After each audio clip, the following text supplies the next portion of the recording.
உங்கள் ஆவியை அனலாக்குவது எப்படி? அதாவது உள்ளான மனுஷனை அக்னியாக, ஃப்ளேமாக, ஒரு ஃபயர் போல மாற்றுகிறது எப்படி? உங்கள் உள்ளான மனுஷன்லேருந்து பரிசுத்த ஆவியின் அக்னி, வசனத்தினுடைய வல்லமை உங்களிலிருந்து எப்படி அது புறப்படும்? எப்படி இந்த உள்ளான அக்னியை அனுதினமும் மெயின்டைன் பண்ண?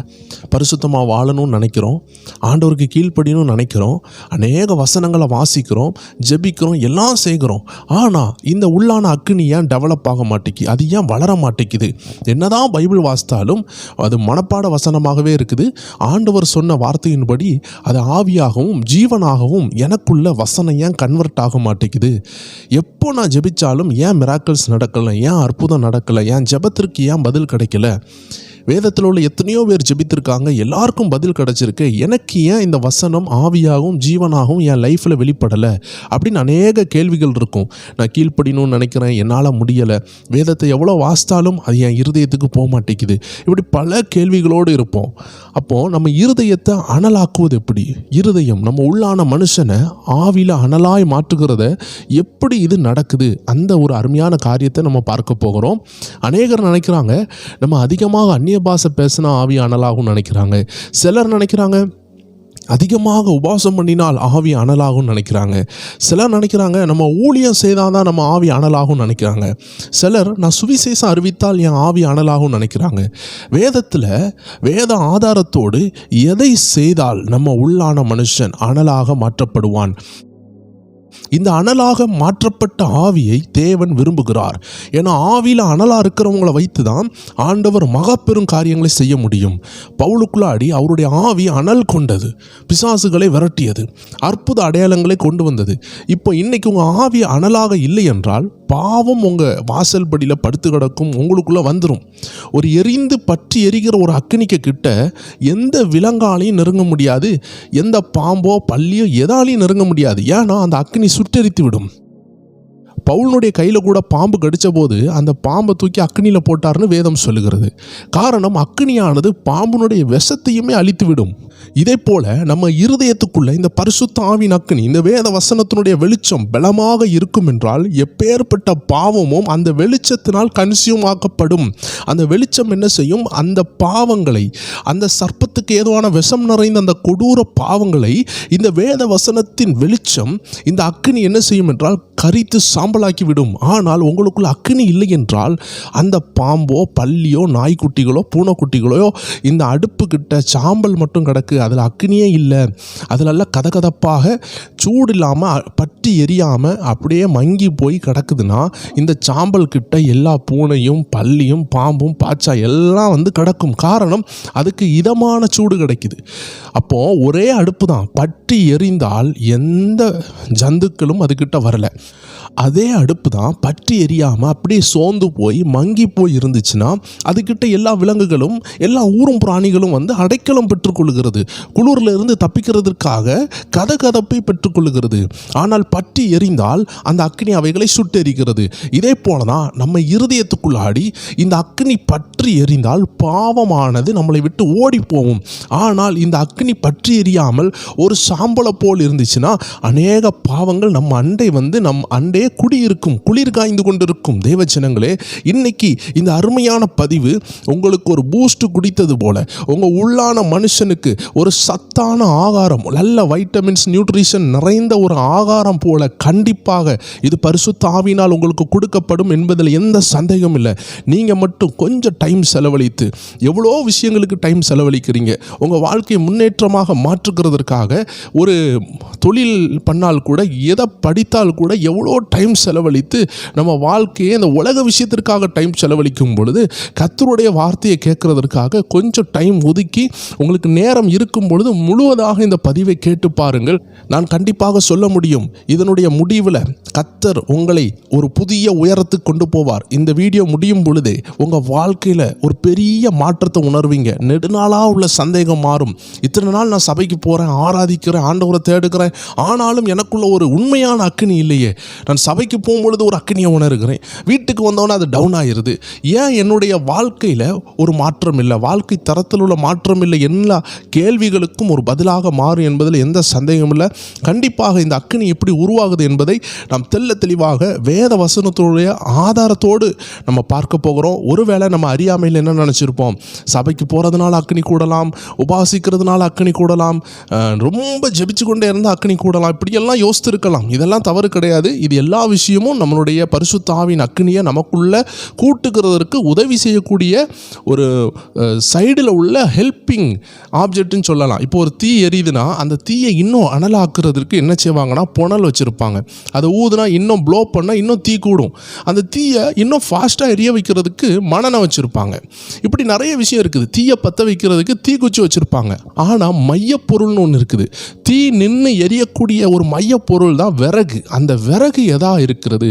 வேதத்தில் ஆண்டவருடைய பார்வையில் ஆண்டவர் அந்த அக்னியை எதன் மேலே போடுகிறாரு, எதில் அந்த அக்னி பற்றி எரிந்து கொண்டு இருக்கு, எது இல்லைன்னா இந்த அக்னி அணைந்து போகும் என்று நம்ம தெள்ள தெளிவாக பார்க்க போகிறோம்.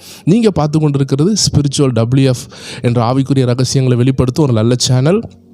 எங்களோடு இணைந்து கொள்ளுங்கள். நம்ம வாரத்தில் 2 முறை என்ன செய்கிறோம், அநேக ரகசியங்களை பார்த்து கொண்டு இருக்கிறோம். நல்ல ஒரு வேதாகம கல்லூரியில் சேர்ந்து படிக்கணும்னு தாகம் உள்ள அநேகருக்கு இந்த அருமையான ஆன்லைனில் உள்ள பைபிள் ஸ்டடி, ஆழமான ரகசியங்கள் உங்கள் ஆவியை பலப்படுத்தும் என்பதில் எந்த சந்தேகமும் இல்லை. வாங்க நம்ம தெளிவாக பார்க்கலாம். முதலாவது, தேவனுடைய விருப்பம் என்ன?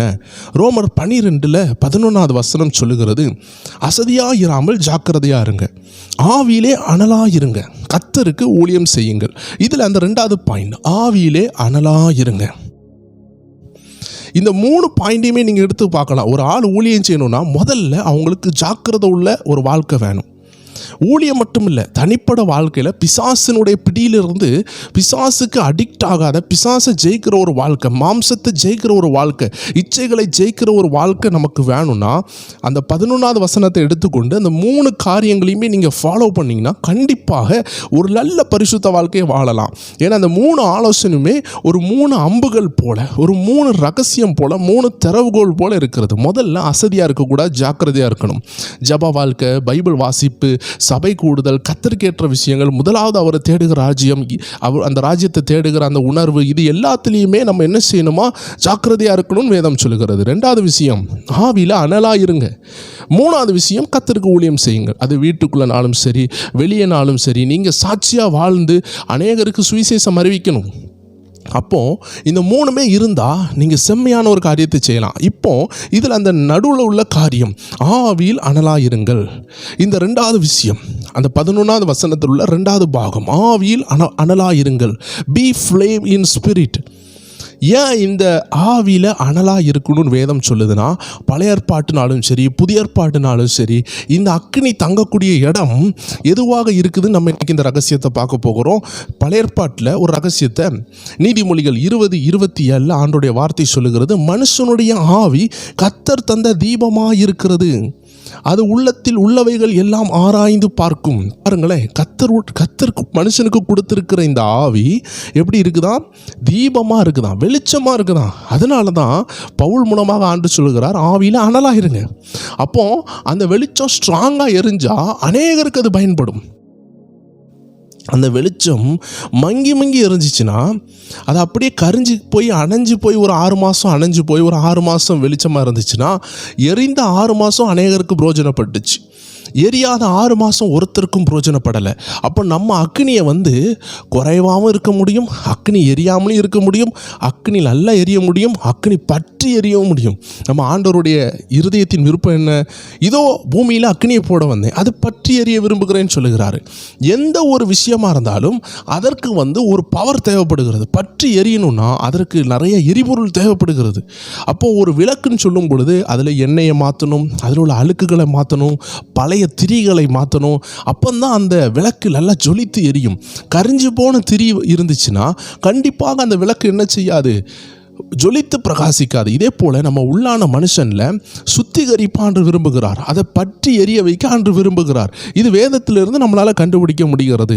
என்னதான் புதிய ஏற்பாட்டில் பரிசுத்த ஆவியின் அபிஷேகம், அக்கினி இதெல்லாம் இருந்தாலுமே இதையெல்லாம் எரிய வைக்கக்கூடிய ஒரு மூலப்பொருள் என்ன என்று நம்ம பார்க்க போகிறோம். இப்போ பரிசுத்த ஆவியின் அக்கினியை நம்ம நல்லாவே நமக்கு தெரியும். யோவான் சொல்லுகிறார், எனக்கு பின்னாடி வருகிறவர் ஜலத்தினால் ஞானஸ்நானம் கொடுக்க மாட்டார், அவர் பரிசுத்த ஆவியினாலும் அக்கினியினாலும் கொடுப்பார். இதை நீங்கள் அப்போஸ்தலர் 2ஆம் அதிகாரத்தில் பார்க்க முடியும். பரிசுத்த ஆவியின் அக்கினி என்ன செய்து அக்கினி நாவாக இறங்கி 120 பேர் மேலே அமர்ந்துச்சு. அது 120 பேரோடு நிற்காமல் மாம்சமான எல்லார் மேலேயும் அந்த ஆவியானவர் ஊற்றப்பட்டார். இன்னைக்கு வரைக்கும் அந்த பரிசுத்த ஆவியானவர் ஊற்றப்படுகிறார். எல்லாரும் நம்ம விசுவாசிக்கிறோம். இப்போது இந்த அக்கினி நமக்குள் பற்றி எரியணும். இப்போ நிறைய பேர் சபைக்கு போவாங்க, நல்லா ஆவியில் நிறைந்து ஜெபிப்பாங்க, அந்நிய பாஷையில் ஜெபிப்பாங்க, தீர்க்க தரிசனங்கள் பார்ப்பாங்க. ஆனால் வீட்டுக்கு வருவாங்க, அது எல்லாமே ஒரு ஓட்ட பானையில் ஒரு அபிஷேகம் ஊற்றப்பட்டது போல் உணர்வாங்க. வீட்டுக்கு வந்தவுடனே கணவர் கூட சண்டை, மனைவி கூட சண்டை, பிரிவினைகள், ஒரே போராட்டம், மாமி மாமனார் சண்டை. இதெல்லாம் ஏன் வருகிறது? கம்பெனியில் சண்டை, போராட்டம். ஏன்னா இவர்கள் பரிசுத்த ஆவியின் அக்கினி வெளிப்புறமாக தன்மேல் வருகிறத மட்டும் உணர்கிறார்களே தவிர உள்ளே இருக்கக்கூடிய அந்த மூலப்பொருள், இந்த பரிசுத்த ஆவியின் அக்கினி இறங்குச்சுன்னா எங்கே போய் நிற்கும்? அது கால் பிடிச்சு நிற்க வேண்டிய இடம் வேண்டும் அல்லவா? இப்போ நீங்கள் நின்று கொண்டு இருக்கிறீங்க, ஒரு தரையில் தான் நிற்கிறீங்க. அப்போ நிலம் இல்லை என்றால் உங்களால் நிற்க முடியாது. நிலவில் போய் மூணில் போயிட்டு நம்மளால் நடக்க முடியாது. ஏன்னா அங்கே என்ன இல்லை? நிலம் இருந்தாலும் கிராவிடேஷனல் ஃபோர்ஸ் இல்லை, புவியீர்ப்பு சக்தி இல்லை. இதே போல் கர்த்தருடைய அக்கினி தங்க வேண்டிய ஒரு காரியம் உண்டு. அந்த கர்த்தருடைய அக்கினி தங்க வேண்டிய அந்த மூலப்பொருள் என்னன்னு பார்த்தீங்கன்னா கர்த்தருடைய வார்த்தை. அப்போ கர்த்தருடைய வார்த்தை இல்லாமல் எவ்வளோதான் நம்ம பரிசுத்த ஆவியினால் நிரப்பப்பட்டாலும் அந்நிய பாஷை பேசினாலும் நமக்குள்ள வார்த்தை இல்லாததுனால அந்த அபிஷேகம் நம்ம மேலே நிலைத்து நிற்காது. ஒரு நாணயத்துக்கு 2 பகுதி இருக்கிறது போல் நம்மளுடைய வாழ்க்கையில் 2 பகுதி வேண்டும். ஒன்று பரிசுத்த ஆவியானவரோட உறவு, பரிசுத்த ஆவியினால் நடத்தப்படுகிறது, பரிசுத்த ஆவியினால் நிரப்பப்படுகிறது. அந்த பரிசுத்த ஆவியானவர் தான் இந்த வேத வசனங்களை எல்லாம் எழுதியிருக்கிறார். அப்போ அந்த பரிசுத்த ஆவியானவருடைய ஒத்தாசையோடு சத்தியங்களை கற்றுக்கொள்ளுகிறது. இந்த சத்தியத்தை வச்சு தான் ஆண்டவர் நம்மளை நடத்த முடியும். பரிசுத்த ஆவியானவர் வந்தாலே சகல சத்தியத்துக்குள்ள நடத்துவார். அப்போ ஒரு மனுஷன் சகல சத்தியத்துக்குள்ள நடத்தப்படணும்னா பரிசுத்த ஆவியின் உதவி வேணும். அதே நேரம் பரிசுத்த ஆவியானவர் வந்துட்டார்னா சகல சத்தியத்துக்குள்ள நடத்துவார். அப்போ இந்த 2 பாகமும் மிஸ் பண்ணக்கூடாது. இன்னைக்கு நிறைய பேர் என்ன செய்வாங்கன்னா, நல்லா சர்ச்சுக்கு போவாங்க, நல்லா கை தட்டுவாங்க, நல்லா அபிஷேகத்தில் நிரம்புறேன்னு சொல்லிட்டு அந்நிய பாஷை பேசுவாங்க. ஆனால் பைபிளினுடைய செக்ஷன், பைபிள் வாசிக்கிறதே இருக்காது. சத்தியத்துக்குள்ள ஆவியானவர் நடத்துகிற அந்த பாதையை அவங்க மிஸ் பண்ணிக்கிட்டு இருப்பாங்க. அதனால என்ன ஆகும்? இந்த பரிசுத்த ஆவியின் அக்கினி அவங்கள்ட்ட குறைஞ்சிக்கிட்டே இருக்கும். இது தவறான்னு கேட்டால் ஒரு விதத்தில் இது ஒரு தவறு தான். அவங்க கண்டுபிடிக்காமல் ஆயுசு காலத்தில் ஒரு 20 வருஷம் அப்படியே கடத்திட்டாங்கன்னு வைங்களேன். வசனத்துக்கு நேராக வராமல் பரிசுத்த ஆவியானவர் வசனத்துக்கு நேராக கொண்டு வந்துக்கிட்டே இருப்பார். இவங்க அதுக்கு நேராக வரவே மாட்டாங்க. பைபிளை திறந்து வாசிக்க மாட்டாங்க, பைபிள் ஸ்டடிக்கு போக மாட்டாங்க, வசனம்லாம் கேட்க மாட்டாங்க. யூடியூப்பை திறந்தாலே பாட்டு மட்டும்தான் கேட்பாங்க. நிறையா ஜாலியான ஷோஸ் பார்ப்பாங்க, கிறிஸ்டியன் ஷார்ட்ஸ் ஃபிலிம்ஸ் பார்ப்பாங்க, கிறிஸ்டியன்ஸ் மூவி பார்ப்பாங்க. ஆனால் வசனத்துக்கு மேலே தாகம் வரல. காரணம் என்னென்னா அவர்கள் இருதயம் வசனத்துக்கு நேராக அவர்கள் கொண்டு போகலை.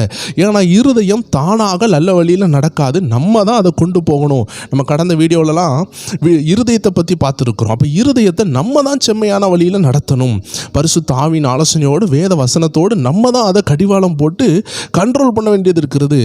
ஏன்னா 2 பாகம் இருக்குது. ஒன்று நம்ம கரெக்டாக வச்சுக்கணும், இன்னொன்று கர்த்தர் பாதுகாப்பார். கர்த்தரே பாதுகாப்பார். முற்றிலும் நம்ம இருதயத்தை விட முடியாது. ஏன்னா கர்த்தர் நம்மள்கிட்ட எதிர்பார்க்குறார். ஃப்ரீ வில் இருக்குது, சுய சித்தம் இருக்குது. நம்ம கடந்த வீடியோவில் பார்த்துருந்தோம். இப்போ நம்ம அதுக்குள்ளே போகவில்லை.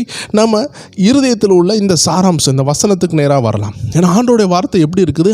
ஆவியாகவும் ஜீவனாக இருக்கிறது. யோவான் 6:63 நீங்கள் பார்க்கும் பொழுது ஆண்டோடைய வார்த்தை ஆவியாகவும் ஜீவனாக இருக்கிறது. ஆண்டோடைய வார்த்தையை பற்றி இன்னும் தெளிவாக நம்ம பார்த்துடலாம். சங்கீதம் 12:6 சொல்லுகிறது, கர்த்தருடைய சொற்கள், அதாவது வார்த்தை மண் குகையில் 7 தரம் உருக்கி புடமிடப்பட்ட வெள்ளிக்கொப்பான சுத்த சொற்களாக இருக்கிறது. ஒரு அக்கினிக்கும் ஒரு வெள்ளிக்கும் உள்ள கனெக்ஷன் எப்படி இருக்குதோ, 1 முறை 2 முறை இல்லை, 7 முறை உருக்கின வெள்ளியை போல் இருக்குது.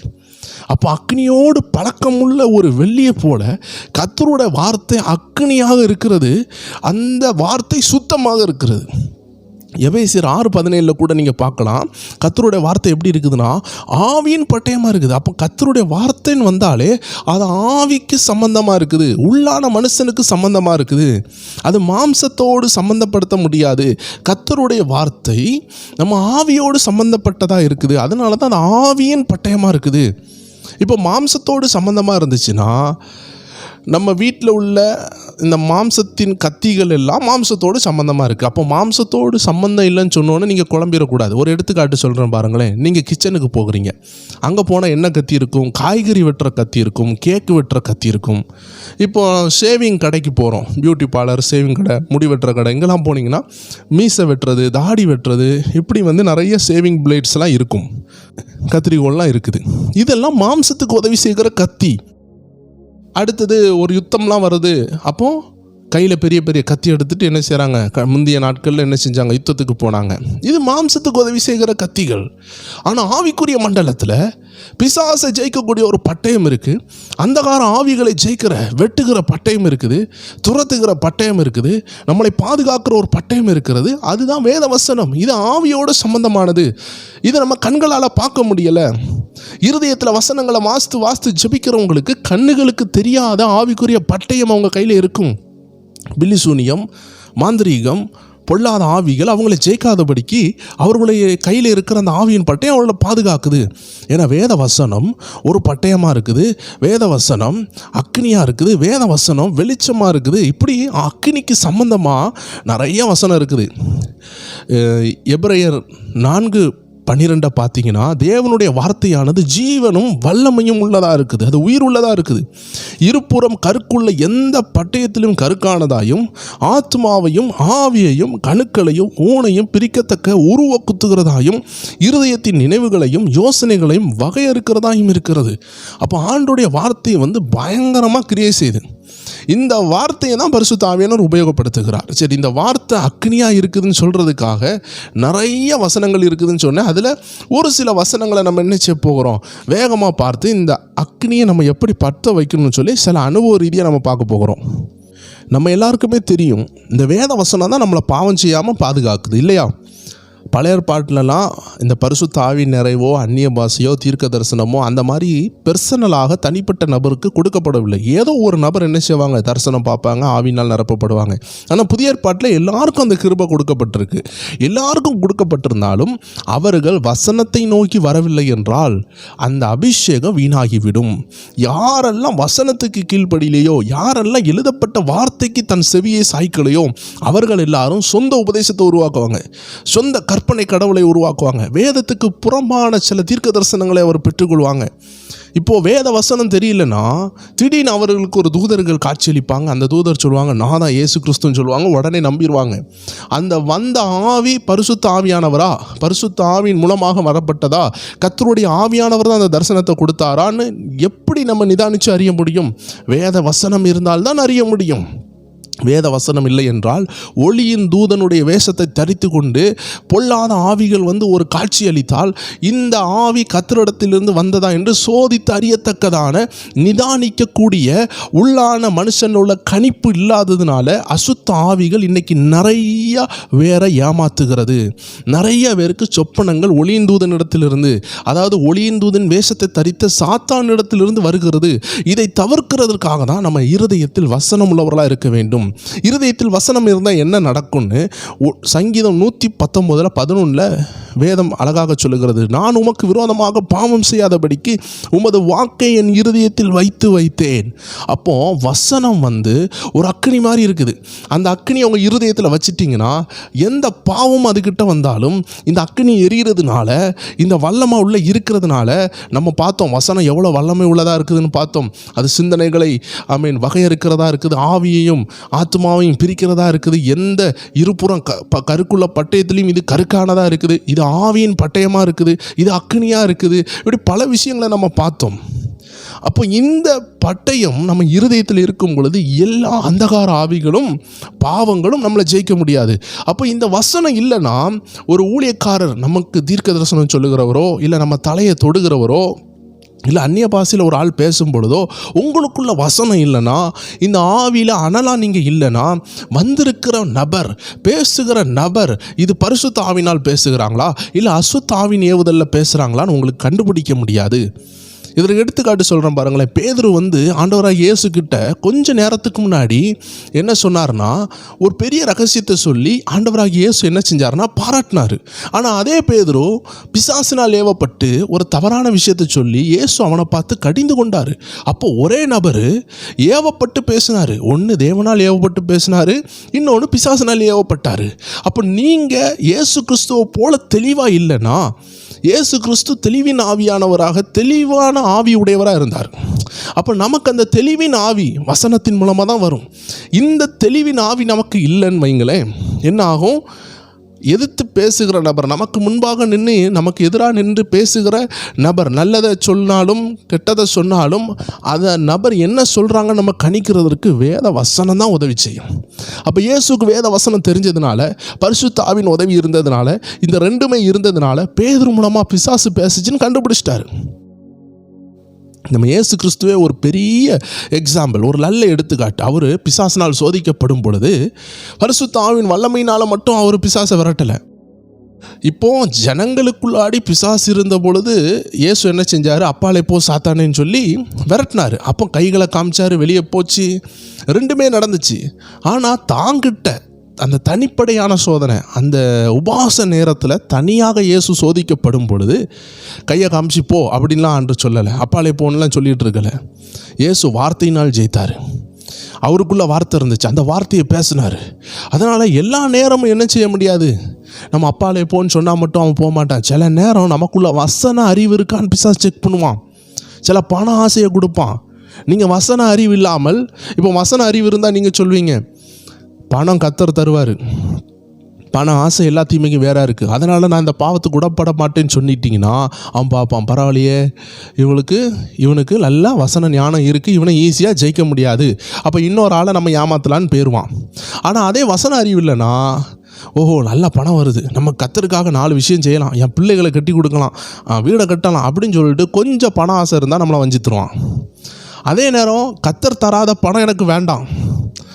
நிறைய பேர் பணம் யார் தந்தாலும் வாங்கிடுவாங்க, பிசாசு தந்தாலும் வாங்கிடுவாங்க, ஆண்டு தந்தாலும் வாங்கிடுவாங்க. அது எங்கேருந்து வருதுன்னு அவங்க யோசிக்க மாட்டாங்க, பிறகு முடிவில் கஷ்டப்பட்டுட்டு இருப்பாங்க. ஆனால் இதே வசன ஞானம் உள்ளவங்க, பணம் ஆசை எல்லா தீமைக்கும் வேறால இருக்குது, அப்போ பணம் வந்தோன்னே வாங்கக்கூடாது, அந்த பணம் எங்கேருந்து வருது, எந்த சோர்ஸ்லேருந்து வருது, இது ஒரு வேளை கள்ளத்தனம் பண்ணி வருதா அப்படின்னு சொல்லி உஷாராக இருப்பாங்க. நல்ல பொறுப்புள்ள மனைவிலாம் கணவர் பணத்தை கொடுத்தோன்னே எங்கேருந்துங்க வந்துச்சுன்னு கேட்பாங்க. அவர் 4 பேர்கிட்ட கொள்ளடிச்சிட்டு வந்தால் அவங்க அதை வாங்க மாட்டாங்க. உருட்டி பரட்டிட்டு கொண்டு வந்தாங்கன்னா இது நமக்கு சாபங்க, இது நமக்கு சாபம், நம்ம பிள்ளைகள் தலைமுறை பாதிக்கப்படும், இதை நீங்கள் தூரத்துக்கு போடுங்க. யார்கிட்டையும் என்ன செய்யக்கூடாது, நம்ம ஏமாற்றக்கூடாது, வட்டியை வாங்கி நம்ம வாழக்கூடாது, நம்ம யார்கிட்டையுமே என்ன செய்யக்கூடாது, லஞ்சம் வாங்கக்கூடாது. இப்படி நல்ல வேத அறிவு உள்ளவங்க தான் வீட்டுக்குள்ளே சாபம் வர்றதை தடுத்து நிறுத்திடுவாங்க. ஆனால் வேத வசன அறிவு இல்லாதவங்க என்ன செய்வாங்க, பணம் வருதுன்னு சொல்லி வாங்கி சாபத்தையும் சேர்த்து வாங்கி வச்சுருவாங்க. நம்ம கேயாசி பற்றி உங்களுக்கு தெரியும், அவன் பணத்தை வாங்கி குஷ்டரோகத்தையும் சாபமாக வாங்கினவன், உங்களுக்கு நல்லாவே தெரியும். அப்போ பணத்துக்கு முன்னாடி ஆபத்து இருக்குது. நம்ம இப்போ பணத்தை பற்றி பேச வரல, வசன ஞானம் இல்லாததை பற்றி பேசிகிட்டு இருந்தோம். அப்போது ஒரு வசனம் தெரிஞ்சதுனாலேயே பிசாசனுடைய தந்திரத்திலேருந்து தப்பிக்க முடிகிறது.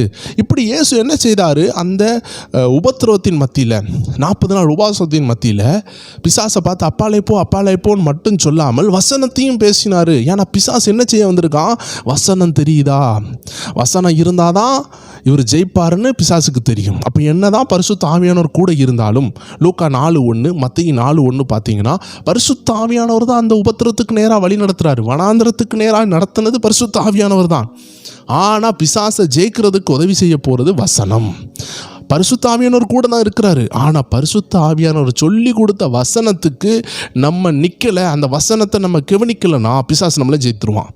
அப்போது பரிசுத்த ஆவியானவர் எவ்வளோ தேவையாக இருக்கிறாரோ அதே அளவு வசனத்துக்கும் நம்ம இம்பார்ட்டன்ஸ் கொடுக்கணும். வசனத்துக்கும் நம்ம கவனம் இல்லாமல் இருந்தோன்னா நம்ம வாழ்க்கையில் பிசாசு ஜெயித்துருவான்.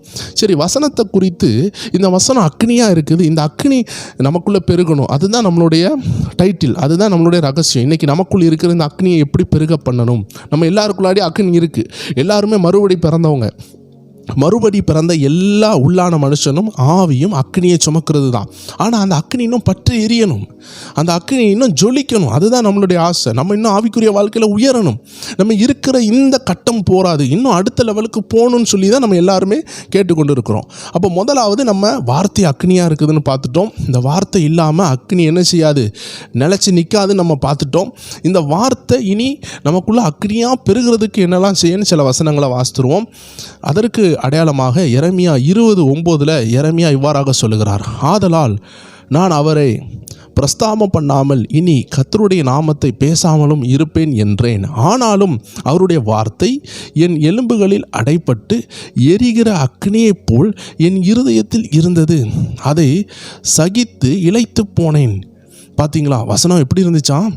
சகித்து இளைத்து போனேன்னா அவர் சோர்ந்து போயிட்டேன்னு அவர் சொல்ல வரல, அதை தாங்க முடியல.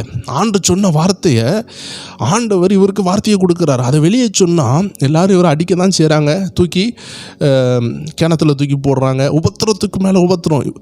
ஆனால் அந்த வார்த்தையை சொல்லாமல் இருக்க முடியல. இன்றைக்கி உள்ள காலம் பாருங்கள், எல்லாருக்கும் போய் நம்ம தீர்க்க தரிசனம்லாம் சொல்லலாம், ஆண்டவர் வெளிப்படுத்தினா சொல்லலாம். ஆனால் ஆபத்தான தீர்க்க தரிசனத்தை சொல்கிறாங்களா இன்றைக்கி ரொம்ப குறைவு. ஆனால் இந்த மனுஷனை ஃபுல்லாக ஆபத்தான தீர்க்க தரிசனங்களை சொல்ல வைத்தார். அதனால் இவர் போய் சொன்னாலே ஆபத்து. இன்றைக்கி நம்மெல்லாம் ஒரு வார்த்தை வரலேன்னு எதிர்பார்த்து கொண்டு இருக்கோம். ஆனால் எரேமியாவுக்கு நிறைய வார்த்தை வந்துச்சு, ஆனால் அதை சொல்ல போனால் அடிதான் கிடச்சிச்சு. யாரும் நம்ப மாட்டாங்க. இன்றைக்குள்ள தீர்க்க தரிசனம் பாருங்கள், கர்த்தர் உங்களை உயர்த்துவார் வைப்பார், அப்படி தான் இருக்குது. கெட்டதை சொன்னால் மக்கள் அழுதுடுறாங்க. அதுக்குன்னு சொல்லாமல் இருக்க முடியாது, ஆண்டு சொல்கிறத தான் சொல்ல முடியும். ஆனால் எரேமியாவுக்கு எப்பொழுதுமே ஆபத்தான விஷயத்தை ஆண்டு சொன்னார். அதனால் அவர் அடக்கி வைக்க முடியல. அடக்கி வைத்தா என்ன ஆகுது? வசனம் சொல்லுகிறது, ஆனாலும் அவருடைய வார்த்தை என் எலும்புகளில் அடைப்பட்டு எரிகிற அக்னியை போல் என் இருதயத்தில் இருந்தது. இருதயத்தில் எப்படி இருந்துச்சான்? எரிகிற ஃபயர் மாதிரி இருந்துச்சான், அக்னி மாதிரி இருந்துச்சான். அப்போ வசனம் எப்படி இருக்குது? எரிகிற அக்னியாக இருக்குது. உண்மையாட்டே ஆண்டவர் உங்கள்கிட்ட பேசிட்டார்னா அது அக்னியாக இருக்கும். அதனால தான் எரேமியா 23:29 சொல்லுகிறது வசனம், என் வார்த்தை அக்னியை போலவும் கண்மலையை நொறுக்கும் சம்மட்டியை போலவும் இருக்கிறதல்லவா என்று கர்த்தர் சொல்லுகிறார். கர்த்தருடைய வார்த்தை எப்படி இருக்குது? அக்னியை போல இருக்குது. அப்போ உண்மையான அக்னி எது? கர்த்தருடைய வார்த்தை. கர்த்தருடைய ஆவியானவர் அந்த அக்னியை அனல் மூட்டுகிறவர். அவர் ஒரு புனல் மாதிரி இருக்கிறார். அவர் பூண் ஊதக்கூடிய அந்த புனல் மாதிரி இருக்கிறார். உங்கள் அக்னியை அனல் மூட்டுவார். அதனால தான் பெருங்காற்று மாதிரி வந்தார், அக்னி அனல் மூட்டை வந்தார். ஆனால் அக்னி எங்கே இருந்துச்சு? வசனத்துக்குள்ளே இருக்குது. அந்த வசனத்துக்கு கீழ்ப்படிஞ்சவங்க மட்டும்தான் மறுபடி பிறந்தாங்க. எல்லாரும் ஒன்றும் மறுபடி பிறக்கலை. வசனத்தை ஏற்றுக்கொண்டவங்க மட்டும்தான் பரலோக ராஜ்யம் போவாங்க. வசனமாகிய இயேசுவை ஏற்றுக்கொள்ளனா பரலோகம் கிடையாது. இதுதான் உண்மை. அப்போ வசனத்துக்குள்ள அக்னி இருக்குது. இந்த வசனமாகி அக்னி நமக்குள் பற்றி எரியணும். இதை எப்படி நம்ம இன்னும் முன்னேறி செய்ய, நமக்குள் இன்னும் அக்னி பற்றி எரிய என்ன செய்ய அப்படி நம்ம தெளிவாக நம்ம பார்க்க போகிறோம். நம்ம இதற்கு பழைய ஏற்பாட்டிலேருந்து சில அடையாளங்களை நம்ம எடுத்துக்கொள்ளலாம். ஏன்னா புதிய ஏற்பாட்டிலையும் பழைய ஏற்பாட்டிலையும் ஒரே ஒரு அடையாளம் தான். புதிய ஏற்பாட்டில் அக்னியை எரிய வைக்கிறதுக்கு எந்த இடத்த ஆண்டவர் தேர்ந்தெடுத்தாருன்னு பார்த்தீங்கன்னா நம்ம இருதயம். ஏன்னா நம்ம தான் தேவன் தங்கும் ஆலயம். 1 கொரிந்தியர் 3:16 ஆண்டு சொல்லுகிறார், நம்ம தான் தேவன் தங்கும் ஆலயம்.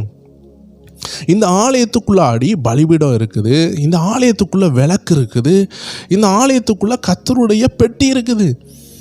அப்போது இந்த ஆலயத்துக்குள்ளே கர்த்தர் தங்கக்கூடிய அக்னி இருக்குது. இந்த பலிபீடத்தில் அக்னி எப்பொழுதும் எரியுமா. நீங்கள் லேவியராகமம் 6வது அதிகாரம் எடுத்துக்கிட்டிங்கன்னா 12வது வசனம் 13வது வசனம்லாம் பார்த்தீங்கன்னா அற்புதமாக அந்த பலிபீடத்தினுடைய அக்னியை பற்றி கர்த்தர் விவரிச்சிருப்பார். எப்படி அந்த அக்னி பற்றி எரியணும், அதனுடைய ரூல்ஸ் என்ன அழகாக விவரிச்சிருப்பார். அதாவது நம்ம ஆசரிப்பு கூடாரத்தில் உள்ள அந்த காரியத்தையும் சரீரமாகிய ஆலயத்தையும், ரெண்டுமே ஆலயம் தான். அன்னைக்கு புறம்பான ஆலயம், இன்னைக்கு நீங்களே தேவன் தங்கும் ஆலயம். அன்னைக்கு ஒரு கட்டடத்துக்குள்ளாடி ஒரு திரைக்குள்ளாடி பரிசுத்த ஸ்தலம், மகா பரிசுத்த ஸ்தலம் இப்படின்னு இருந்துச்சு. பிரகாரம், பரிசுத்த ஸ்தலம், மகா பரிசுத்த ஸ்தலம் இருந்துச்சு. இன்னைக்கு உங்கள் சரீரமாகிய இந்த ஆலயம் ஆவி, ஆத்மா, சரீரம்னு 3 பாகமாக பிரிஞ்சிருக்கு. இந்த உள்ளான மனுஷன்தான் மகா பரிசுத்த ஸ்தலமாக இருக்கிறான். அன்னைக்கு பார்த்தீங்கன்னா பிரகாரம், பரிசுத்த ஸ்தலம், மகா பரிசுத்த ஸ்தலமாக இருந்துச்சு. இன்றைக்கி உங்களுக்குள்ளேயே அது என்ன இருக்குது? சரீரம், அது ஒரு பிரகாரத்துக்கு அடையாளமாக, உங்கள் ஆத்மா அது ஒரு பரிசுத்த ஸ்தலத்துக்கு அடையாளமாக, உங்களுடைய உள்ளான மனுஷன் அது மகா பரிசுத்த ஸ்தலத்துக்கு அடையாளமாக இருக்கிறான். அப்போது இந்த சரீரத்துக்குள்ளாடி, இந்த உள்ளான மனுஷனுக்குள்ளாடி கர்த்தருடைய வார்த்தையை வைக்கக்கூடிய இடம் உங்கள் உள்ளான மனுஷன். அன்னைக்கு பாருங்கள், கர்த்தருடைய பெட்டி மகா பரிசுத்த ஸ்தலத்துக்குள்ளே இருந்துச்சு. அந்த பெட்டிக்குள்ளே வார்த்தை இருக்குது, 10 கட்டளைகள் இருந்துச்சு. இன்னைக்கு அந்த மகா பரிசுத்த ஸ்தலம் எங்கே இருக்குன்னு பார்த்தீங்கன்னா, அது உங்கள் மூளையில் இருக்கான்னு கேட்டால் மூளையில் இல்லை, உங்கள் கையில் இருக்கான்னு கேட்டால் இல்லை, உங்கள் சரீரத்தில் எந்த பகுதியும் இல்லாமல் ஆண்டவர் உங்கள் இருதயத்துக்குள்ளே வச்சுருக்கிறார். இந்த ஃபிசிக்கல் ஹார்ட்டுன்னு நம்ம நினைக்கிறோம், ஆனால் வேதத்தின்படி நம்ம இருதயம் சொன்னால் உள்ளான மனுஷன் அவன் இந்த சரீரத்துக்குள்ளே இருக்கிறான். இந்த சரீரத்துக்குள்ளாடி உள்ளான மனுஷன் இருக்கிறான். அந்த உள்ளான மனுஷன்தான் எப்படி இருக்கிறான்னா, பழைய ஏற்பாட்டில் உள்ள மகா பரிசுத்த ஸ்தலத்துக்குள்ளாடி தேவனுடைய வார்த்தை அந்த பெட்டகத்துக்குள்ளாடி இருந்து பார்த்தீங்களா, அதே போல் உங்கள் இருதயத்துக்குள்ளே வசனம் இருக்குது. அப்போ இந்த வசனம் அக்னியாக இருக்குது. எப்படி ஒரு பலிபீடத்தில் ஒரு அக்னி இரவும் பகலும் எரிஞ்சிக்கிட்டே இருந்துச்சோ, அதே போல் ஆண்டவர் உங்கள் இருதயத்தில் 24 மணிக்கூறும் ஜெபம் இருக்குன்னு எதிர்பார்க்குறார். அந்த பெட்டகத்துக்குள்ளாடி அந்த அருமையான பேலன்னு சொல்லுவாங்க, ஆர்க் ஆஃப் கவனன்ட், அந்த ஆர்க் ஆஃப் காடுன்னு சொல்லுவாங்க, கர்த்தருடைய உடன்படிக்கை அந்த பெட்டிக்குள்ளாடி 24 மணிக்கூறும் வசனம் இருந்துச்சு. அதே போல் இந்த சரீரம், இந்த மனுஷ சரீரம், இந்த சரீரத்துக்குள்ளாடி 24 மணிக்கூறும் கர்த்தருடைய வார்த்தையை வச்சுக்கிட்டே இருந்தீங்கன்னா நீங்கள் அனலாகவே இருப்பீங்க. தூக்கத்தில் எழும்புனா கூட அனலாக இருப்பீங்க. நீங்கள் நினைக்கிறீங்க, நான் தூங்கிட்டா என் ஆவி எப்படி அனலாக இருக்கும்? உங்கள் ஆவி தான் தூங்கவே தூங்காதே. இஸ்ரவேலை காக்கிறவர் உறங்குவதும் இல்லை, தூங்குவதும் இல்லை. காரணம், அவர் சரீர ரீதியாக இல்லை, அவருக்கு மாம்சம்னு ஒன்று இல்லை, அவருக்கு டயர்டு வராது. இந்த மாம்சத்துக்கு தான் ரத்தமும் ஜடமும் இருக்குது, இதுக்கு தான் சோர்வு உண்டு, இதுக்கு தான் பலவீனம் இருக்கிறது. ஆனால் அந்த ஆவிக்கு அப்படி கிடையாது. ஆண்டவராக இயேசுவே சொன்னார், மாம்சமோ பலவீனம் உள்ளது, ஆவியோ உற்சாகம் உள்ளதுன்னு சொன்னார். அப்போ நம்ம ஆண்டவர் தூங்காமல் இருக்கிறது காரணம், அவர் மாம்ச தேகத்தை உடையவராக இல்லாமல் ஆவிக்குரிய தேகத்தை உடையவராக இருக்கிறாரு. அதில் சோர்வுன்னு ஒன்று கிடையாது, அதில் களைப்புன்னு ஒன்று கிடையாது, அதில் ரத்த ஓட்டம்னு ஒன்று கிடையாது. அதனால் இந்த உடலில் உள்ள சோர்வு அங்கே இருக்காது.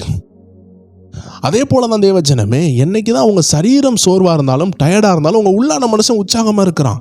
உங்கள் உள்ளான மனுஷனுக்கு எப்பொழுதுமே உற்சாகம் இருக்கும். அதனால் நீங்கள் வசனத்தை கரெக்டாக கொடுக்க பழகிட்டீங்கன்னா அது அனலாகவே இருக்கும். சரி, இந்த லேவியராகமம் 6 12, 13 பார்த்தீங்கன்னா அதில் ஒரு ரூல்ஸ் ஆண்டு சொல்கிறாரு. பலிபீடத்தின் மேல் அக்கினி அவியாமல் எரிந்து கொண்டு இருக்க வேண்டும். ஆசாரியன் காலைதோறும் அதன் மேல் எரியும்படி கட்டைகளை போட்டு அதன் மேல் சர்வாங்க தகன பலியை வரிசையாக வைத்து அதன் மேல் சமாதான பலியின் கொழுப்பை போட்டு தகனிக்க கடவன். அடுத்தது ஆண்டு தெளிவாக சொல்கிறாரு, பலிபீடத்தின் மேல் அக்கினி எப்பொழுதும் எரிந்து கொண்டு இருக்க வேண்டும், அது ஒருபொழுதும் அவிந்து போகக்கூடாது. பலிபீடத்தில் அக்னி எரிஞ்சிக்கிட்டே இருக்கணும். ஏன்னா மக்கள் பலியை செலுத்தி கொண்டே இருப்பாங்க, அந்த பலி எரிஞ்சிக்கிட்டே இருக்கணும். ஒவ்வொரு மக்களும் ஒவ்வொரு பாவத்தோடு வருவாங்க, பலி செலுத்திக்கிட்டே இருப்பாங்க. தேவ ஜனங்களே, நம்ம இருதயத்துக்கு நேராக ஆண்டவர் நிறைய மக்களை கொண்டு வருவார். திடீர்னு உங்கள் பிள்ளை ஒரு கவலையோடு ஒரு விஷயத்தை சொல்லும், திடீர்னு உங்கள் கணவர் ஒன்று சொல்லுவாங்க, திடீர்னு உங்கள் மனைவி ஒன்று சொல்லுவாங்க. எல்லாருக்கும் பதில் எங்கேருந்து வரும்? உங்கள் இருதயத்திலிருந்து தான் வரணும். அப்போது உங்கள் இருதயத்தில் என்ன இருக்கணும்? வசனம் இருக்கணும். உங்கள் இருதயத்துக்குள்ளே பரிசுத்த ஆவியின் வல்லமை இருக்கணும். அந்த வசனத்துக்குள்ளே தான் ஆவியின் ஜீவனும் இருக்குது. அப்போ நீங்கள் அதை இடைவிடாமல் தியானித்து கொண்டு இருக்கணும். அப்போ தான் உங்கள் வாயிலிருந்து கர்த்தருடைய வார்த்தை வரும். இருதயத்தின் நிறைவினால் தான் வாய் பேசுகிறது. அப்போ உங்கள் இருதயம் தேவனுடைய வார்த்தையினால் நிரம்பி இருந்தால் உங்கள் வாயில் தேவனுடைய வார்த்தை தான் வரும். அது வெளிப்பாடாக வரும், அது ஆசீர்வாதமாய் வரும். நீங்கள் உள்ளே தியானிச்சுட்டே இருந்தீங்கன்னா உங்கள் வாயிலிருந்து வெளிப்பாடு வரும். நீங்கள் சொல்கிறது அப்படியே நடக்கும். ஆண்டவராக இயேசு சொல்கிறாரு, நீ போ, உன் வேலைக்காரன் சுஸ்தமாவான்னு சொல்கிறாரு. அந்த நேரம் அவங்க வேலைக்காரன் சுஸ்தமாயிட்டான். அந்த வேலைக்காரன் தூரமான இடத்துல இருந்தான். எப்படி இந்த அற்புதம் நடந்துச்சு? இயேசுனுடைய வாயிலிருந்து எப்படி அற்புதங்கள் புறப்பட்டது? இயேசுனிடத்திலிருந்து வல்லமை எப்படி புறப்பட்டது? காரணம், அவர் இருதயம் ஆவியினாலும் வார்த்தையினால் நிறைந்திருந்தது. அவரே வார்த்தையாக இருந்ததுனால அது பயங்கரமாக இருந்துச்சு. இன்றைக்கி நம்ம அந்த வார்த்தையை நம்ம இருதயத்தில் குடியிருக்க வைத்தால்தான் அந்த வல்லமை புறப்படும். இந்த வார்த்தையை குடியிருக்க வைக்கிறதுக்கு தான் சங்கீதம் 1 கூட சொல்லியிருக்கிறது, இரவும் பகலும் தியானிங்க அப்படின்னு சொல்லியிருக்கிறது. அதனால தான் பவுல் சொல்கிறாரு, இடைவிடாமல் ஜெபிங்கன்னு சொல்கிறாரு. ஏன்னா இடைவிடாமல் ஜெபிக்கும் பொழுது நீங்கள் வசனத்தை வச்சு தான் ஜெபிக்க முடியும். வசனத்தை வச்சு ஜெபிக்கும் பொழுது உங்கள் இருதயம் மணலாகிறது. அப்போது பலிபீடத்தில் அக்னி அணையாமல் இருக்கணும். ஏன் தெரியுமா அக்னி அணையாமல் இருக்கணும்? இந்த அக்னியை போட்டதே கர்த்தர் தான். அதனால தான் அதில் மனுஷன் என்ன செஞ்சிடக்கூடாது, அக்னியை போட்டுறக்கூடாதுன்னு சொல்லி ஆண்டவர் சொல்கிறாரு, கவனமாக இருங்க. நீங்கள் வேணால் பாருங்கள், லேவியராகமம் 9 23, 24 பார்த்தீங்கன்னா, பின்பு மோசையும் ஆரோனும் ஆசாரிப்பு கூடாரத்துக்குள் பிரவேசித்து வெளியே வந்து ஜனங்களை ஆசீர்வதித்தார்கள். அப்பொழுது கர்த்தருடைய மகிமை சகல ஜனங்களுக்கும் காணப்பட்டது. அன்றியும் கர்த்தருடைய சந்நிதியிலிருந்து அக்கினி புறப்பட்டு பலிபீடத்தின் மேல் இருந்த சர்வாங்க தகன பலியையும் கொழுப்பையும் எரித்துவிட்டது. ஜனங்கள் எல்லாரும் அதை கண்டபொழுது ஆரவாரித்து முகங்குப்புற விழுந்தார்கள். தேவஜனங்களே, அக்கினி முதல் முறையாக என்ன செய்கிறது? பலிபீடத்தின் மேலே வருகிறது. அந்த பலிபீடத்தின் மேலே இருக்கிற அக்கினி மனுஷன் தீ கொளுத்துன அக்கினி கிடையாது, ஒரு தீப்பட்டியினால் வந்த அக்கினி கிடையாது, அது பரலோகத்திலிருந்து வந்த அக்கினி. இன்றைக்கி உங்கள் இருதயம் மறுபடி பிறந்திருக்கே, அது உஷாராக இருக்குதே, அது ஆவியில் அனலாக இருக்குதே, இது எந்த மனுஷனாவது உங்களுக்கு கொளுத்தி விட்ட அக்கினின்னு நினைக்கிறீங்களா? இல்லை, ஏதோ ஒரு மனுஷன் மூலமாக ஒரு சுவிசேஷத்தை அறிவிக்கப்பட்டது. அந்த சுவிசேஷம் என்ற அக்கினி தான் உங்களுக்குள்ளே பற்றி எரிகிறது. வசனம் என்ற அக்னி தான் பற்றி எரிகிறது. அந்த வசனத்தை சொல்கிறதுக்கு ஒரு பாஸ்டரையோ இல்லை ஒரு மனுஷனையோ ஒரு சுவிசேஷகனையோ கர்த்தர் அனுப்பியிருப்பார்.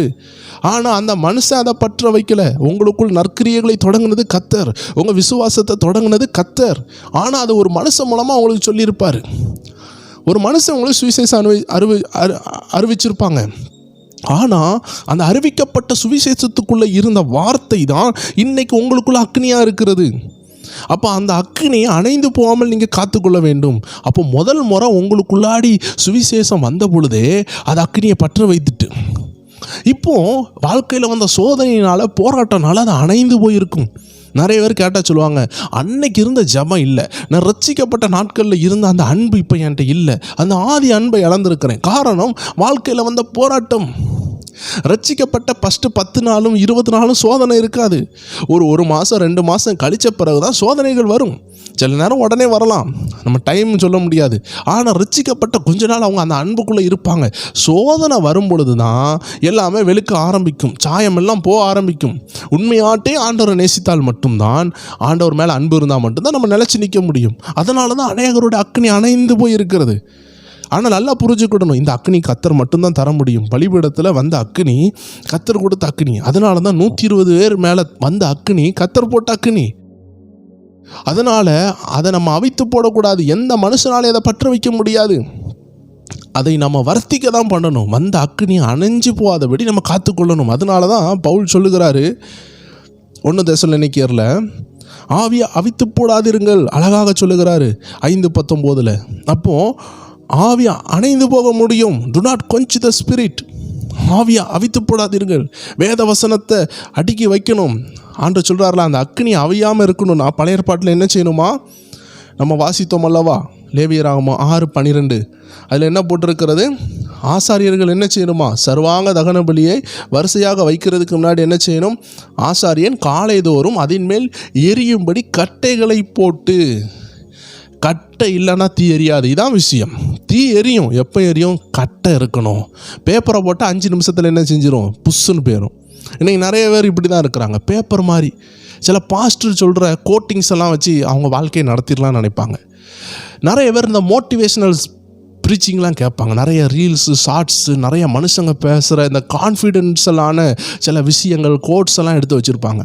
இதெல்லாம் பேப்பர் மாதிரி. ஒரு தீ பேப்பரில் பட்ட உடனே பேப்பர் காணாமல் போயிடும். இதே போல் நிறைய பேர் கோட்ஸு, நிறைய பேருடைய நீதிமொழிகள் எல்லாம் அவங்க என்ன செஞ்சுருப்பாங்க? நிறைய நல்ல வாக்கியங்கள், பழமொழிகள் எல்லாம் படித்து வச்சுருப்பாங்க. அவர் சொன்னார், இவர் சொன்னார், அந்த புலவர் சொன்னார், இந்த மனுஷன் சொன்னார், அந்த மோட்டிவேஷ்னல் ப்ரீச்சர் சொல்லுவாங்க. இது எல்லாம் எப்படி இருக்குதுன்னா பேப்பர் மாதிரி இருக்குது. கொஞ்சம் நேரம் யூஸ் ஆகும், அதுக்குன்னு வாழ்க்கை ஃபுல்லாக அது யூஸ் ஆகாது. ஏன்னா அதில் ஜீவன் இல்லைங்க. மனுஷனுடைய வாயிலிருந்து வருகிற வார்த்தையில் ஜீவன் இல்லை. தேவனுடைய வார்த்தையில் மட்டும்தான் ஆவியும் ஜீவனும் இருக்கிறது. அதனால தான் மரக்கட்டைக்கு சம்பந்தமாக வசனத்தை நம்ம எடுத்துக்கலாம். ஒரு மரக்கட்டையை வைங்க, அது நின்று எரியும். நம்ம அடுப்புக்குள்ளாடி ஒரு பேப்பரை போட்டால் புஷ்குன்னு காணாமல் போகிறது போல் மனுஷனுடைய எல்லா மோட்டிவேஷனும் 5 செகண்ட் தான். உபத்திரம் வரும்போது அது நிற்காது. பிள்ளைக்கு ஆபத்தாயிட்டு, பிள்ளைக்கு ஒரு கேன்சர், பிள்ளைக்கு ஒரு ஆபத்து, வீட்டில் ஒரு ஆக்சிடெண்ட், இதெல்லாம் மோட்டிவேஷன்லாம் அந்த இடத்துல நிற்காது. கர்த்தர் என்ன கைவிட்டுட்டாரான்னு நம்ம சொல்லுவோம். அந்த நேரம் தான் கைவிடாதது கர்த்தருடைய வார்த்தை. அந்த கோமா ஸ்டேஜில் உயிரை கொண்டு வந்தது கர்த்தருடைய வார்த்தை. எந்த மோட்டிவேஷனுடைய ஸ்பீக்கர்ஸனுடைய வார்த்தையும் கிடையாது. எந்த பழமொழியும் ஒரு செத்து போகிற மனுஷனுக்கு உயிர் கொடுக்க முடியாது. இயற்கைக்கு அப்பாற்பட்ட அற்புதங்களை எந்த பழமொழியாலையும் செய்ய முடியாது. ஆனால் கையில் இருக்கிற வேதத்தால் செய்ய முடியும், வேத வசனத்தினால் செய்ய முடியும். அவருடைய தழும்புகளால் குணம் உண்டு என்று வேத வசனம் சொல்லுகிறது. அவருடைய வார்த்தை ஆவியாம் ஜீவனாக இருக்கிறது. அப்போது ஒரு வியாதி உள்ளவனுக்கு மேலே கர்த்தருடைய வார்த்தையை பேசும் பொழுது, அந்த வார்த்தையை கன்ஃபர்ஸ் பண்ணும் பொழுது அங்கே ஜீவன் உண்டாகுது. உலர்ந்த எலும்புகள் எசேக்கியேல் பேசும் பொழுது எப்படி உயிரடைந்தது? அது மனுஷனுடைய வார்த்தை அல்ல, அது கர்த்தருடைய வார்த்தை. அதனால தான் ஆசாரியர்கள் என்ன செய்யணும், அந்த அக்கினி அணைஞ்சிடக்கூடாது. கர்த்தர் போட்ட அக்கினி அணையக்கூடாதுன்னா விறகெடுத்து வைக்கணும். தேவ ஜனங்களே, 120 மேலே ஒரு அக்கினி போட்டார். இதை உலகம் ஃபுல்லாக பற்றி எரியணும்னு நினைத்தாரு. இந்த அபிஷேகம் உங்கள் மேலே எரியணும்னா அதை பிடிச்சு நிறுத்தக்கூடியதே விறகுகள் தான். என்ன விறகுகள்? வசனம் என்ற விறகுகள். வசனம் என்ற விறகுகளை அதிகாலையில் ஒரு தேவஜனம் தினமும் அடுக்கி வைக்கணும். இது நீங்கள் விரும்புகிறீங்களோ இல்லையோ, உங்கள் இருதயத்தை காலையில் அடுக்கி வைக்கணும், வசனத்தினால் நிரப்பணும். அப்பந்தான் அந்த அக்கினி பற்றி எரியும். விறக வைக்கலைன்னா சிம்பிளான வேலை தான். விறகை மட்டும் அடுக்கி வச்சா போதும், அக்கினி தானாக எரியும். அந்த அக்கினி நின்று எரியறதுக்குள்ள விறகுகளை வைக்கணும். நிறைய பேர் காலண்டரில் வசனம் வாசித்துட்டு போயிடுவாங்க, வாட்ஸ்அப்பில் வசனத்தை பார்த்துட்டு போயிடுவாங்க. காலையில் ஒரு அதிகாலை ஜெபம் ஒரு 10 நிமிஷம் வருதா, அந்த 10 நிமிஷத்தை பார்த்துட்டு போயிடுவாங்க. ஒரு 2 நிமிஷம் சபையிலேருந்து ஒரு அதிகாலை ஜெபம் வரும், அதை பார்த்துட்டு ஒரு நாளை ஓட்டுவாங்க. தேவ ஜனங்களை, இதெல்லாம் வைக்கோலை போட்டதுக்கு சமம். சுள்ளிகள், வைக்கோல் இதெல்லாம் போட்ட ஸ்பாட்டில் எரிஞ்சிரும். நீங்கள் எரியிற தீயில ஒரு சிரட்டையை போட்டு பாருங்கள், சவுண்டெல்லாம் பலமாக இருக்கும். புஷ்ஷுன்னு புஷ்வானம் போல் அப்படி என்ன செய்யும், அந்த சிரட்டை, அந்த கொட்டாங்குச்சின்னு சொல்லுவாங்களே, அதனுடைய ஓடை போட்டு பாருங்கள், அதுக்குள்ளே இருக்கிற எண்ணெய் தன்மையினால் அப்படியே ராக்கெட் ஸ்டவ்வில் எரிஞ்சது போல் ஒரு சவுண்டு கேட்கும். ஆனால் 5 நிமிஷத்தில் காணாமல் போயிடும். ஆனால் அதே நல்ல ஒரு சைஸான பெரிய விறகு எடுத்து வைங்க, நின்று 1 மணிக்கூர் எரியும். இதே போல தேவஜனங்களே, நம்ம இருதயத்துக்குள்ள நல்லா தியானிக்கப்பட்ட ஜபத்தில் நிறைந்த நம்ம தனி ஜபத்தில் நம்ம தோண்டி கண்டுபிடிச்ச சிலதை நம்ம வைக்கணும். நம்ம ஜெபிச்சு பெற்றுக்கொண்ட வார்த்தைகளை நம்ம இருதயத்தில் வச்சு பழகும் பொழுது தான் அது நின்று எரியும். அப்போது உங்கள் இருதயமாகிய அந்த இடத்துக்குள்ளாடி, அந்த அடுப்புக்குள்ளாடி, அந்த ஆல்டருக்குள்ளாடி, அந்த பலிபீடத்துக்குள்ளாடி வசனத்தை வைத்து பழகணும். அதிகாலையில் ஆசாரியர்கள் வச்சது போல் வைக்கணும். ஏன்னா நல்லா புரிஞ்சுக்கோங்க, அந்த அக்கினி கர்த்தர் கொடுத்தது, அதை அவிச்சிடக்கூடாது. ஆசாரியர்கள் என்ன செஞ்சிட்டாங்க, அந்த அக்கினி கர்த்தர் கொடுத்ததுனால அவங்க கவனமாக வச்சாங்க. ஆனால் ஒரு விஷயம் என்ன செஞ்சிட்டாங்க, இந்த ஆரோனுடைய பிள்ளைகள் 2 பேர் என்ன செஞ்சிட்டாங்க, கர்த்தருடைய அக்கினிக்கு பதிலாக வேற ஒரு அக்கினியை எடுத்து பற்ற வைக்கலான்னு வந்தாங்க. அந்த 2 பேரும் மரிச்சு போயிட்டாங்க. நல்லா புரிஞ்சுக்கிடணும், கர்த்தருடைய அக்கினின்னு சொல்லுகிறது அது கர்த்தர் கொடுத்தது, அதுக்கு ரீப்ளேஸ்மெண்ட்டே கிடையாது. கர்த்தருடைய எந்த வேலையை செய்யினாலும் கர்த்தருடைய அக்னியினால் மட்டும்தான் செய்ய முடியும். ஜனங்களுடைய பலியெல்லாம் எரிக்கணும்னா அது கர்த்தருடைய அக்னியில் தான் செய்யணும். அது ஆரோனுடைய பிள்ளைகளுடைய அக்னியினால் செய்யப்பட்டுறக்கூடாதுன்னு சொல்லி ஆண்டவர் அந்த 2 பேர் அடிச்சிட்டாரு. தேவஜனங்களே, வேதம் சொல்லுகிறது, ஆரோனை போல் அழைக்கப்படாவிட்டால் அந்த ஊழியத்தை செய்ய முடியாதுன்னு ஆண்டவர் சொல்கிறாரு. அதற்கு காரணம் என்ன தெரியுமா? ஆரோன் 2 பிள்ளைகளை இழந்திருக்கிறான். ஆரோனுக்கு எப்படி இருந்திருக்கும்? ஆண்டவருடைய ஊழியத்துக்காக அந்த ஊழியத்தில் சின்ன தவறு வந்த உடனே 2 பிள்ளைகள் இறந்துட்டாங்க. அப்போ அந்த லெவல் ஆரோன்ட்டு ஆண்டவர் கிரமத்தை எதிர்பார்த்துருக்கிறார், ஒழுக்கத்தை எதிர்பார்த்துருக்கிறார். அதனால் ஊழியன்னு சொல்லுகிறது சும்மா இல்லை, அது ஒரு எக்ஸ்ட்ரா நமக்கு உந்து விசை தேவையாக இருக்கிறது. ரொம்ப உஷாராக இருக்க வேண்டியது இருக்குது. அது நல்லது நடந்தால் கர்த்தர் கனப்படுத்துவார், கெட்டது நடந்தால் அந்த ஆபத்து அந்த ஊழியருக்கு தான் வரும். ஒரு வார்த்தையை கூட்டினாலும் குறைச்சாலும் அதனுடைய ஆபத்து எந்த ஊழியக்காரன் அதை செய்கிறானோ அதனுடைய ஆபத்து வரும். அதனால தான் யாக்கோபு சொல்லுகிறாரு, போதகனாக விரும்பாதீங்க, அதிக ஆக்கணை வந்துடக்கூடாது. அப்போது அடுத்தவங்களுக்கு போதிக்கிற நம்ம ஆகாதவனாக போகாதபடிக்கு என்ன செய்யணும்னு பவுல் அழகாக சொல்லுகிறாரு. அப்போ இந்த அக்கினி பற்றி எரிகிறதற்கு, கர்த்தருடைய அக்கினி பற்றி எரிகிறதற்கு நம்ம வேறு எந்த வழியும் செய்ய முடியாது. லேவியனுடைய பிள்ளைகள் வேறு அக்கினியை கொண்டு வந்த பொழுது இறந்து போயிட்டாங்க. தேவ ஜனங்களே, அதனால தான் புரிஞ்சுக்கணும், உங்கள் இருதயத்தை அனலாக்குகிறது வேத வசனம், எந்த மோட்டிவேஷனல் ப்ரீச்சிங்லாம் கிடையாது. இன்றைக்கி நிறைய பேர் யூடியூப்ல மோட்டிவேஷன்லாம் எடுத்து வாழ ஆரம்பிச்சிட்டாங்க. எவ்வளோ நாள் வாழ முடியும்? மோட்டிவேஷன் ப்ரீச்சிங், நிறைய மோட்டிவேஷன், கடைசியில் பார்த்தீங்கன்னா அது வேதத்துக்கு புறம்பானதாக இருக்கும். கொஞ்ச நாளைக்கு நல்லா இருக்கும் ஆனால் இன்னும் ஆழமாக உள்ளே போய் பாருங்கள், அது வேத வசனத்துக்கு புறம்பாக இருக்கும். நல்ல மோட்டிவேஷன் ஒரு ஆள் பேசிக்கிட்டு இருப்பாங்க, கடைசியில் பார்த்து அவங்க சொல்லுவாங்க, உன் எதிரிக்கு முன்னாடி நீ வாழ்ந்து காட்டணும், அவன் உன்னுடைய உயர்வை கண்டு அவன் வெட்கப்படணும் அப்படி இப்படிலாம் சொல்லி கடைசியில் உங்களை ஒரு மாம்ச மனுஷனாக மோட்டிவேஷன் பண்ணிடுவாங்க. நீங்கள் கடைசியில் உங்கள் எதிரி முன்னாடி பைபிள் சொல்லுது, உன் எதிரி தாகம் இருந்தால் தண்ணி கொடுன்னு சொல்லுது, உன் சத்ருவ நேசின்னு சொல்லுது. ஆனால் அவர்கள் உங்களுக்குள்ளே பகைமையை வளர்த்து விட்ருவாங்க. நிறைய மோட்டிவேஷனல் ஸ்பீக்கர்ஸ் என்ன செய்வாங்க, நீ கெத்தா இரு, நீ வாழ்ந்து காட்டு, அவன் முன்னாடி அப்படி இரு இப்படி இருன்னு சொல்லி உங்களை மாம்சத்தில் வைராக்கியம் உள்ளவனாக மாற்றி மாம்ச மனுஷனாக மாற்றுவாங்க. கடைசியில் நீங்களே யோசிச்சு பாருங்கள். இன்றைக்கி நிறைய யூடியூபர்ஸ் இருக்காங்க, நிறைய பேர் இன்றைக்கி ஆன்லைனில் இன்ஸ்டாகிராமு ஃபேஸ்புக்குன்னு சொல்லி பிரபலம் ஆகிட்டு இருக்காங்க. கடைசியில் அவங்க போய் சேர்ற இடம் எது? அல்டிமேட்டாக அவங்க போய் சேர்ற இடம் சினிமா. உங்களுக்கு சபைக்குள்ளே வந்த உடனே சொல்லிக் கொடுக்குறது என்னது? சினிமா பார்க்காதன்னு சொல்லி தராங்க. அப்போ நீங்கள் இந்த உலகத்தில் பயங்கரமாக உயர்த்தப்பட்ட எங்கே போய் மாட்டுவீங்க? கடைசியில் பெரிய ஒரு ஆடம்பரமான சினிமா நடிகையாக மாற்றுவீங்க. ஆனால் வேதத்துக்கு அடிப்படையே என்ன? நீ அதில் போய் மாட்டாதன்னு வேதம் சொல்லுகிறது. அப்போ பார்த்தீங்களா, ஆக மொத்தம் எல்லா நதிகளும் கடலில் போய் விழுற மாதிரி இந்த உலகத்தில் பிரபலமானால் நீங்கள் எங்கே போய் விழுறீங்கன்னு நீங்கள் புரிஞ்சுக்கோங்க. சரி, அப்போ நம்ம இருதயத்தை காத்துக்கொள்ளலைன்னா ஆபத்து. அப்போ இருதயத்தில் ரீப்ளேஸ்மெண்ட் கிடையாது, அக்னிக்கு ரீப்ளேஸ்மெண்ட் கிடையாது. கர்த்தர் கொடுத்த அக்னி மட்டும்தான். அந்த அக்னிக்கு பதிலாக சில மோட்டிவேஷனல் ஸ்பீச்சு, சில பழமொழிகள், என் அப்பா சொல்லி தந்தது, என் அம்மா சொல்லி தந்ததுன்னு சொல்லி உங்கள் இருதயத்துக்குள்ளே வச்சிங்கன்னா அது உங்களுக்கு ஜீவனாக இருக்காது, அது ஆபத்தாக மாறும். இது நான் சின்ன வயசில் படித்த பழமொழி. இது எனக்கு அந்த மனுஷன் சொல்லி தந்த நல்ல ஒரு பழமொழி, நல்ல கோட்ஸு, நல்ல மோட்டிவேஷனல் ஸ்பீச்சு. இதை வச்சு நான் வாழ்ந்துடலாமான்னு நினச்சா புயல் வரும்பொழுது அது பிச்சுட்டு போயிடும். ஏன்னா அதில் ஆவியும் இல்லை, ஜீவனும் இல்லை. அது ஜஸ்ட்டு மோட்டிவேஷன் பண்ணும். கர்த்தருடைய வார்த்தை மட்டும்தான் ஆவியாகவும் ஜீவனாக இருக்கிறது. சரி, அப்போது இந்த ஆசாரியர்கள் காலையில் விறகு அடுக்கி வச்சு கர்த்தருடைய அக்னி அணையாமல் காத்து கொண்டது போல் உங்களுக்குள்ளாடியும் இருக்கிற அந்த பரிசுத்த ஆவியின் அக்னியை வேத வசனமாகிய இந்த கட்டைகளை அடுக்கி வைக்கணும். இப்போ உங்களுக்கு நல்லா புரிஞ்சிருக்கணும், உங்கள் அக்னியை பற்றி எரிய வைக்கிறதற்கு வேத வசனம் தான் ரொம்ப முக்கியம். இதை குறித்து தான் தாவீது அழகாக சொல்லுகிறார். சங்கீதம் 39:3 சொல்லுகிறது, என் இருதயம் எனக்குள்ளே அனல் கொண்டது, நான் தியானிக்கையில் அக்னி மூண்டது. பார்த்தீங்களா, இருதயம் அனல் கொண்டதான். தியானிக்கும் போது என்ன செஞ்சுச்சான்? அக்னி மூண்டதான். அப்போ தேவ ஜனங்களே, நீங்கள் தியானிக்கும் பொழுது வசனங்களும் உங்கள் இருதயமும் உங்கள் ஆவியும் அந்த ஆவியாகிய வார்த்தையும் உரசும் பொழுது அக்னி உண்டாகிறது, ஃபிக்ஷன் உண்டாகிறது, ஃப்ளேம் உண்டாகிறது. உங்களுக்குள் இருக்கிற உங்கள் உள்ளான மனுஷனுக்குள்ளாடி இந்த ஆவி உரசும் பொழுது, இந்த வார்த்தையாக ஆவியும் ஜீவனும் உரசும் பொழுது அக்னி உண்டாகுது. அப்போ உங்கள் இருதயம் வசனத்தோடு ஒட்ட வேண்டும். அதனால தான் வேதம் தெளிவாக சொல்லுகிறது, ஆவியை அவித்து போடாதீர்கள். 1 தெசலோனிக்கர் 5:19, 1 தெசலோனிக்கர் 5:17 சொல்லுகிறது, ப்ரே வித்தவுட் சீசிங், இடைவிடாமல் ஜெபியுங்கள். இடைவிடாமல் ஜெபிங்க. எப்போ நடந்தாலும் சோத்திரம் பண்ணுங்கள், உட்கார்ந்தாலும் சோத்திரம் பண்ணுங்கள். ஏன்னா சாத்தான் எப்போவுமே உங்களை சும்மா விடுறது இல்லையே. நீங்கள் நடக்கும்பொழுது அவன் சந்தேகத்தை தருவான். அப்போ நீங்கள் சோத்திரம் பண்ணிகிட்டே நடந்துட்டால் ஜாலி தானே, சந்தோஷம் தானே. அவனுடைய சந்தேகத்துக்கு நீங்கள் ஜெயித்துக்கிட்டே இருப்பீங்க. கிச்சனில் இருந்தால் சோத்திரம் பண்ணுங்கள், ஆஃபீஸ் போகிறீங்களா சோத்திரம் பண்ணுங்கள், உங்கள் வேலையை தொடங்க போகிறீங்களா சோத்திரம் பண்ணுங்கள். சாத்தானுக்கு இடமே இல்லை, பிசாசுக்கு இடம் கூடாதிருங்கள்னு சொன்னதனுடைய ரகசியம் என்னென்னா, எப்போவும் ஜெபிச்சுட்டே இருங்கன்னு சொல்லுகிறார். அதுக்குன்னு சொல்லிட்டு சாப்பிடும்போது ஜெபிக்க முடியுமா? ஒரு ஆள்கிட்ட பேசும்பொழுது ஜெபிக்க முடியுமா?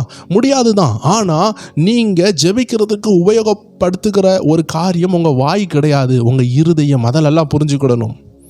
வாயை திறந்தாதானையா ஜெபிக்க முடியும் நீங்கள் கேட்கலாம். இல்லை, உங்கள் இருதயத்திலே ஜெபிக்க முடியும்.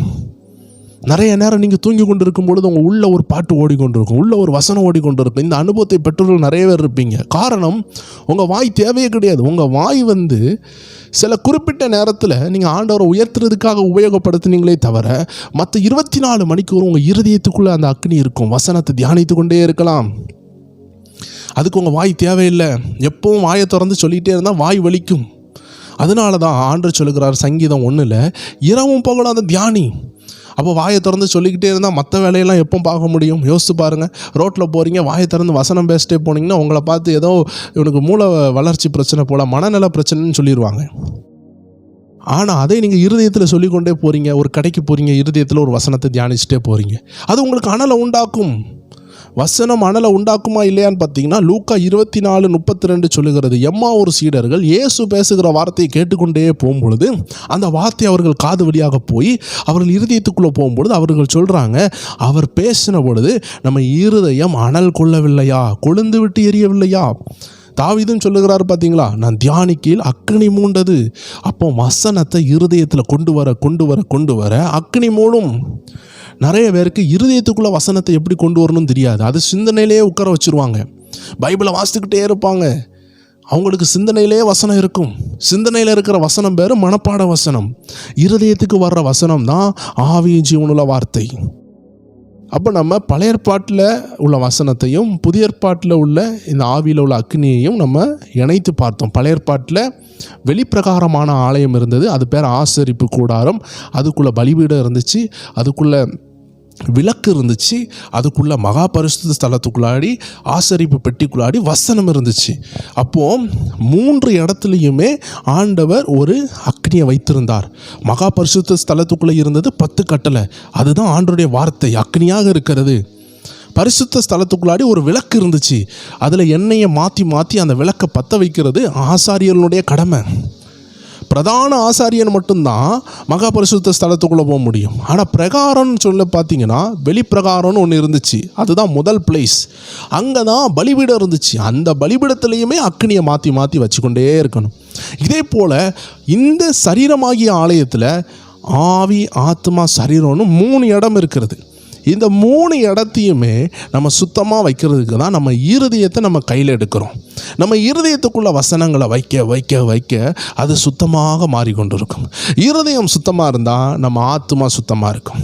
நம்ம ஆத்மா சுத்தமாக இருந்தால் நம்ம சரீரமும் சுத்தமாக இருக்கும். ஏன் ஒரு நபர் சிகரெட்டு குடிக்கான்? ஏன் ஒருத்தன் உலக இச்சைகளை பார்க்குறான்? ஏன் ஒருத்தன் குடிகாரனாக இருக்கிறான்? காரணம், அவன் இருதயம் சுத்தமாக இல்லை. இருதயம் சுத்தமாக இல்லாததுனால சிந்தனை சுத்தமாக இல்லை. சிந்தனை சுத்தமாக இல்லாததுனால அவன் சிகரெட் அடிக்கிறான், உலக விஷயத்தில் தலையிடுகிறான். அதனால தான் ஆண்டவர் ஒரு மனுஷனுடைய இருதயத்தை சுத்தப்படுத்துகிறார். இயேசு வந்ததே நம்ம இருதயத்தில் வாசம் பண்ணுறதுக்காக தான். அந்த நாசமான இருதயத்தை அவர் கேட்குறாரு, அவர் கையில் கொடுத்து அதை வாசனையாக மாற்றுகிறாரு. சரி, இப்போ நீங்கள் ஆவியில் அனலாக இருக்கிறது எப்படி, கண்டினியூவாக அனலாக இருக்கிறது எப்படின்னு நீங்கள் தெரிஞ்சிருப்பீங்க. இன்னும் உங்களுக்கு சந்தேகம் இருந்துச்சுன்னா கீழே பதிவிடுங்க. இதை குறித்து நம்ம தொடர்ந்து பார்க்க போகிறோம். ஆண்டவருடைய சித்தமானால் இன்னும் ஆவியில் ஜொலித்து எழும்புறது எப்படி, வல்லமை கிரியை செய்கிறது எப்படி நமக்குள்ளே இருந்து வார்த்தை வல்லமையாக வெளியே செல்கிறது, எப்படி இந்த வார்த்தை நமக்குள்ளே இருக்க என்ன நடக்குது, இது டாமினேட் பண்ணுறது எப்படி, இது நமக்குள்ளே குடியிருக்கிறது எப்படி, இன்னும் அநேக காரியங்களை நம்ம வர நாட்களில் பார்க்கலாம். நம்ம ஸ்பிரிச்சுவல் WF என்ற சேனலோடு இணைந்துருங்க. இதுக்கு நல்ல ஒரு வாட்ஸ்அப் சேனல் இருக்கிறது, கீழே அதனுடைய லிங்க் இருக்குது. அந்த வாட்ஸ்அப் சேனலில் இணைந்து கொள்ளுங்கள். யூடியூப்பில் உங்களுக்கு நோட்டிஃபிகேஷன், இந்த வீடியோ போடும் பொழுது உங்களுக்கு அந்த நோட்டிஃபிகேஷன் வராட்டியும் நம்ம வாட்ஸ்அப்பில் உங்களுக்கு என்ன செய்கிறோம், எல்லா செவ்வாய்க்கிழமையும் வியாழக்கிழமையும் என்ன செய்கிறோம், வீடியோ போட்டுக்கொண்டு இருக்கிறோம். அதனுடைய லிங்க் உங்களுக்கு கொடுக்கப்படும். இப்படி ஆவியை அனலாக்கக்கூடிய அநேக செய்திகளையும் ரகசியங்களையும் நம்ம பார்த்து கொண்டு இருக்கிறோம். தேவஜனங்கள் இணைந்து கொள்ளுங்கள். கர்த்தர் உங்களை ஆசீர்வதிப்பார். உங்களுடைய டவுட்ஸ் பதிவிடுங்க. நான் நிறைய ஃப்ளோவில் பேசும் பொழுது நிறைய மிஸ்டேக்ஸ் வந்திருக்கும். அதெல்லாம் தயவு செய்து என்ன செய்யுங்க, பொறுத்து கொள்ளுங்கள். ஏன்னா நம்ம ஃபாஸ்ட்டாக பேசும்பொழுது என்ன நடக்கும், நிறைய வார்த்தைகள் சிலது என்ன செய்திருக்கலாம், பிசகி இருக்கலாம். தேவ ஜனங்கள் அப்படி உங்களுக்கு டவுட் இருந்தால் நீங்கள் என்ன செய்யுங்க, கீழே கமெண்டில் கேட்கலாம். கர்த்தர் உங்களை ஆசீர்வதிப்பார். God bless you. மீண்டும் வேறு நிகழ்ச்சியில் சந்திக்கலாம்.